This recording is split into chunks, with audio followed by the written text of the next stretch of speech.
के लिए जड़त्व और तीसरा दिशा में दिशा के लिए जड़त्व। ठीक है बेटा, तो ये 3 प्रकार के जड़त्व पहले नियम में देखने को मिलते हैं। ठीक है बेटा, विराम के जड़त्व, गति के जड़त्व और तीसरा दिशा के जड़त्व। अब मैं इसी पे प्रश्न बताता हूँ, एक एक उदाहरण भी समझना। बेटा प्रश्न आता है, जब कंबल पे या दरी पे, ठीक है, छड़ी से हम पटकते हैं, मारते हैं, छड़ी से मारते हो कंबल पे, कारपेट पे भी, तो क्या होता है, उसके जो धूल कण है वो बाहर आ जाते हैं, गिरने लगते हैं, झड़ते हैं नीचे। यही तरीका ही है उसको साफ सफाई करने का।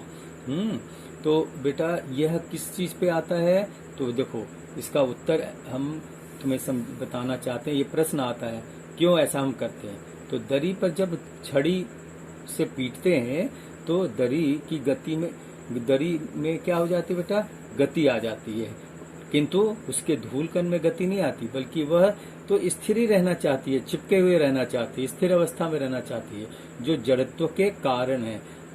और जड़त्व के वो विराम वाली जड़त्व के कारण से, वह विरामावस्था में होने के कारण दरी से वह अलग हो जाती है, नीचे झड़ जाती है। ओके बेटा, ये फर्स्ट लॉ पे है। दूसरा इसी प्रकार का प्रश्न होता है कि किसी पेड़ की शाखा को तीव्रता से अगर हिलाते हैं, बहुत जोर से हिलाओगे तो हिलाने पर क्या होता है, उसकी पत्तियां झड़ने लगती है, नीचे गिरती है, झड़ती है। तो ऐसा क्यों होता है और किस नियम के अनुसार होता है। तो पेड़ की शाखा को जब बड़ी तीव्रता से हिलाया जाता है तो पत्तियां उस समय विरामावस्था में होती है, पेड़ पे होती है तो विरामावस्था में अपने एट जैसे, और जब हम उसमें गति करते हैं तो शाखाएं में जब गति अवस्था में लाते हैं तो जड़त्व के कारण, गति में के जड़त्व के कारण पत्तियां शाखाओं से अलग होकर नीचे गिरने लगती है। ये भी फर्स्ट लॉ का ही नियम पर बेस्ड है। ठीक है बेटा, अब आगे हम एक प्रश्न लेते हैं। एक अग्निशामक, जानते हो ना, फायर ब्रिगेड वाले जो कर्मचारी होते हैं, वो तीव्र गति से बहुत अधिक मात्रा में पानी फेंकने वाली रबड़ की पाइप को पकड़ने में कठिनाई बहुत होती है उन्हें, क्योंकि बहुत मंजिल होते हैं, अब आग लग गई हो, उसका कहाँ लेके जाना है, क्या करना है। और जो पानी में जो अंदर का जो संवेग होता है काफी तेज होता है, काफी होता है, और उसके कारण से बेचारा जो व्यक्ति होता है कर्मचारी, उसे बहुत बल लगाना पड़ता है। तो ऐसा क्यों कठिनाई होती है। तो कर्मचारी जब तेजी से अधिक मात्रा में पानी फेंकता है तो वह आगे की दिशा में अधिक संवेग पाता है, अधिक संवेग होता है उसमें। और संवेग संरक्षण के नियम के अनुसार पाइप पीछे की ओर बराबर संवेग का अनुभव करता है। ठीक है, और इस प्रकार वह संभाले रखने के लिए पाइप की धक्का लगाने का प्रयास करता है। ठीक है, पाइप पीछे की धक्का लगाने का प्रयास करता है। इसी कारण कर्मचारी को पाइप पकड़ने में कठिनाई होती है। पाइप पीछे की ओर जाना चाहता है और पानी की जो रफ्तार है वो आगे की ओर, तो उसमें काफी बल लगता है। ओके बेटा, यह संवेग के कारण से होता है। अगला बेटा तीसरा, चौथा प्रश्न बेटा, ये आगे हम जो भी है क्रम में देखो। गति के प्रथम नियम में जो बेटा शामिल होते हैं ना, प्रथम नियम में क्या है, जड़त्व है। तो जड़त्व के विराम के उदाहरण कौन से विराम, तो जैसे जड़त्व के विराम का नियम, विराम के जड़त्व का, गति के जड़त्व का और दिशा के जड़त्व के बारे में एक एक मैं उदाहरण या दो उदाहरण मैं आपको समझाने की कोशिश कर रहा हूँ। ये किस पे बेस्ड है। पहला देखो बेटा, बंदूक से चलाई गई गोली खिड़की के शीशे में छेद करके आर पार निकल जाती है। देखा है कभी, शीशे के पतले जो प्लेट होते हैं, कहाँ लगी होती है, खिड़की पे। तो अगर बंदूक चले तो एकदम से इतनी रफ्तार में, अगर बंदूक की जो बुलेट होती है तेज होती है, तो छेद करती हुई निकल जाती है, उस पार निकल जाती है। तो ऐसा क्यों होता है और कैसे होता है, तो यह जो छेद करके निकल जाती है वह विराम के जड़त्व के कारण से होती है। बाकी का शीशा ठीक ठाक रहता है। दूसरा है, हम धूल हटाने के लिए जूते के ऊपर मिट्टी पड़ी रहती है तो ब्रश करते हैं ना बेटा, तो जूतों पर ब्रश रगड़ते हैं, तो कण जो है, जो जूते पे चिपके हुए, वो विराम की अवस्था में रहती है। तो कण विराम की अवस्था में है, और ब्रश हमारी क्या है, वह तेज, हम हाथ चलाते हैं ब्रश को तो गति अवस्था में करते हैं। लेकिन चूंकि वह जो धूल कण है वह स्थिर है, विराम में है, तो वो नीचे गिर जाती है, जूते से नीचे झड़ जाती है, नीचे गिर जाती है। ठीक है बेटा। आगे बेटा इसी प्रकार से दूसरा है गति के जड़त्व के ऊपर। ठीक है। चलती हुई गाड़ी या बस से कूदने वाला व्यक्ति कहाँ किस तरीके से कूदता है, तो आगे की दिशा में सिर के बल गिरता है। तो यह गति के जड़त्व के कारण है। दूसरा, सर्कस का कलाकार को तो तुमने देखा होगा, सर्कस में वह घोड़े की पीठ से एकदम कूदकर आग के घेरे, जो टायर जलती रहती है गोल से, तो उससे आग के घेरे में से गुजरता हुआ, फिर वह जो घोड़े पीछे से चला जा रहा है उसी के फिर पीठ के ऊपर फिर वह अपनी पहली स्थिति में आ जाता है। मतलब क्या हुआ, सर्कस का कलाकार घोड़े की पीठ से कूदकर आग के घेरे में से कूदता है और गुजर जाता है, और फिर घोड़े की पीठ पर अपनी पहली स्थिति में आ जाता है। यह जो उदाहरण है वह गति के जड़त्व के कारण है। ठीक है बेटा। अगला है जब कोई, देखो बेटा गति उसके ऊपर है बेटा, ये है दिशा के जड़त्व का। तो इसका उत्तर क्या होगा बेटा, मैं बताता हूँ, उदाहरण देता हूँ। जब कोई वस्तु, जैसे लट्टू को ले लो, तो लट्टू क्या है, गोल घूमती है ना, तो अगर जैसे रिबन से या धागे से जब खोलते हो जोर से तो लट्टू घूमना शुरू कर देती है। तो गोल पथ पर जब कोई भी वस्तु, उसी की नहीं और भी दूसरी, तो वह जब चक्कर काटती है ना बेटा, तो वह जब चक्कर काटती है तो उसमें एक स्पर्श रेखा बनती है। तो वो तो क्या है स्पर्श रेखा, वह उसी दिशा में जो है लट्टू घूमती रहती है, उसी दिशा में प्राय घूमते घूमते घूमते घूमते। तो यह जो है वह क्या शो करता है, यह क्या बताता है कि वह दिशा के जड़त्व को बताता है। आपने देखा होगा कार में आप चल रहे हो, सीधी रेखा में चल, और अभी तुरंत थोड़ी देर के बाद कार को घुमाना है दूसरी दिशा में, बाईं ओर, लेफ्ट साइड या राइट साइड, और ड्राइवर तेज चला रहा हो गाड़ी, तो जब गाड़ी घूमती है किसी भी दिशा में तेज रफ्तार में, तो तुम देखोगे कि कार के अंदर बैठे लोग जो हैं वो एक तरफ, सारे लोग जो हैं एक तरफ हो जाते हैं, एक ही दिशा की तरफ झुकने लगते हैं। ये भी उसी का ही उदाहरण है। ठीक है बेटा, दिशा के जड़त्व का उदाहरण है। ठीक है बेटा। एक दूसरा है उदाहरण बता रहा हूँ, साइकिल, रिक्शा या मोटर बाइक में आपने देखा होगा उसमें मड गार्ड लगे होते हैं ना पहिए के ऊपर। ठीक है।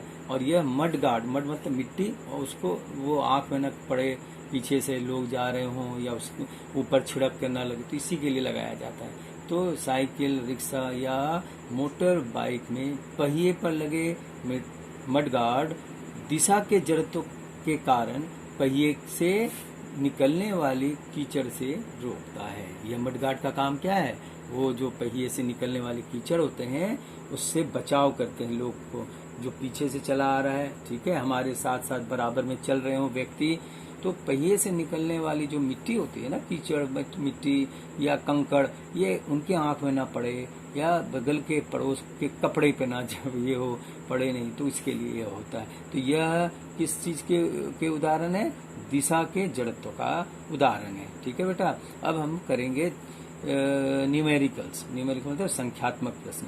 बेटा आपको मैंने सभी ये नियमों के ऊपर न्यूमेरिकल्स बताया था। हाँ जी, जो पहले, दूसरे, और अब मैं सभी का तो नियम आपको बता दिया, न्यूटन का जो गति का नियम है, उसके ऊपर बेस्ड जो न्यूमेरिकल है वो भी मैंने आपको सैंपल में कराया। आपने देखा होगा, पढ़ा, आपको जब पढ़ाया था तो सब कुछ मैंने दिया है बुक। अब अपनी पिछली क्लास की इसको देखना। ठीक है। तो संख्यात्मक में अब मैं संवेग के बारे में बताने जा रहा हूँ। संवेग संरक्षण के नियम, थर्ड लॉ के बाद, किताब पलट के देखो, संवेग संरक्षण के नियम है ना बेटा। तो उसका एक मैं उदाहरण, फॉर्मूला तो आपको उसी वक्त दिखा दिया था, चैप्टर पलट के देखना जो मैंने पहले लिखाया था। ठीक है। जो मैंने पिछले कराया तो फॉर्मूले में क्या था, तो फॉर्मूले में था संवेग संरक्षण के नियम के अनुसार small m1 u1 plus small m2 u2 is equal to यानी बराबर m1 v1 plus m2 v2। यही फॉर्मूला दिया था, बना कर दिखाया था आपको, भूल गए आप, फिर से देखो ना अपने उसमें। तो इस पर बेटा एक प्रश्न है, जैसे 100 ग्राम और 200 ग्राम द्रव्यमान मतलब उनकी जो मास होती है, उनका जो वजन होता है, द्रव्यमान की दो वस्तुएं एक ही रेखा के अनुदिश एक ही दिशा में, ठीक है, एक ही दिशा में क्रमशः 2 मीटर पर सेकेंड और 1 मीटर पर सेकेंड, ठीक है, दोनों वस्तु का अपना अलग अलग ये भी है, वेग भी है। तो एक का है 2 मीटर पर सेकेंड और दूसरे का 1 मीटर पर सेकेंड के वेग से गति कर रही है, और दोनों वस्तुएं सामने टकराई जब बेटा अनुदिश यानी एक ही समान आमने सामने सीधी रेखा में, जैसे दो ट्रेन टक्कर हो जाए, ठीक है, तो वैसे दो वस्तुओं में टक्कर हो जाती है। तो टक्कर के बाद प्रथम वस्तु का वेग 1.67 मीटर प्रति सेकंड हो जाता है, तो दूसरी जो वस्तु है उसका वेग बताना है, यानी समझ रहे हो ना, v2 निकालना है। तो फॉर्मूला मैंने अभी भी बताया था, क्या बताया, संवेग संरक्षण के नियम के अनुसार m1 u1 plus m2 u2 is equal to m1 v1 plus m2 v2, यही बताया था।